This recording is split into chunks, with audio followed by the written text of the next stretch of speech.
Just the Three of Us. Three close friends get too close for comfort in Just the Three of Us, an erotic romantic comedy for the commitment challenged. Meet Kathy, a 37-year-old drifter who's constantly on the move, to new towns, new jobs, and new relationships. Imagine her surprise when she's befriended by lifelong friends Sam and Ted, attractive young men who, though 10 years her junior, are far more settled than she thinks she'll ever be. Cheer them on as their three-way friendship succumbs to passion, then passion to romance, and romance to, well, surely it couldn't be love, could it? With a well-earned heat level of 4+, dialogue guaranteed to make you laugh out loud, and a plot to tickle your most sentimental of spots, Just the Three of Us promises an entertaining read for fans of romance looking for a unique take on love and sexuality. Available in paperback, ebook, and audiobook in February 2015 from retailers worldwide. Excerpt from Just the Three of Us. Ted lay calmly beside me, his hand resting lightly on my hip, seeming perfectly at ease. His fingers took a few tentative steps down my thighs, and warmth flooded into them. I guess it showed because he smiled meaningfully at me. I smiled back, my knees parting subtly in welcoming expectation. I heard heavy breathing in my other ear. I turned to look and saw that Sam was hyperventilating. "Are you all right?" I said, stroking my fingers against his chest. Are we going to... He choked, panting with the effort of speaking. "We are, aren't we?" "We don't have to," I said uncertainly. "We don't?" I put on my bravest face and tried to swallow my eagerness. I felt Ted's fingers pressing into my thigh, and disappointment overcame me again. I forced it down. We were friends first, after all. Even if I could pressure him into this, I wouldn't.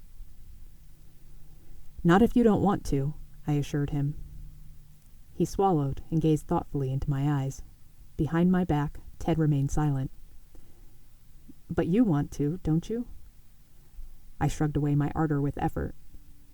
"It's not all about me," I said. I saw him glance over my shoulder and knew he was looking at Ted. "It's not that I don't want to," he mumbled. I'm just not sure I'm ready." Ted laughed loudly behind my back, breaking the tension, and I swiveled towards him, startled. "This is all you've talked about all week," he roared, rolling his body forward into mine. "What?"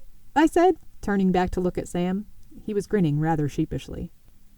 "Night and day," Ted confirmed, his hand abandoning my thigh and tightly circling my waist instead. "How he absolutely couldn't wait one more minute, and couldn't we get you to come over sooner, and did I think you'd really go through with it?" "Well, Sam protested feebly, his cheeks coloring as he lapsed again into that sheepish grin. "So the truth comes out," I laughed. "Hey, it's totally different now that you're actually here. I still can't believe..."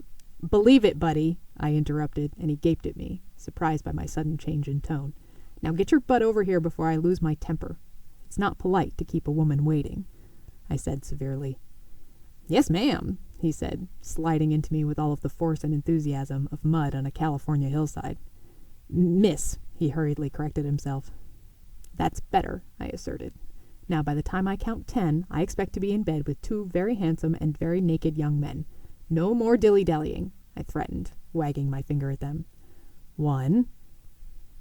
Abruptly, they both jerked away from me, and I rolled onto my backside and watched as polo shirts and boxers went flying across the room like kites snapping in a spring breeze. 8, I breathed, but they were already done.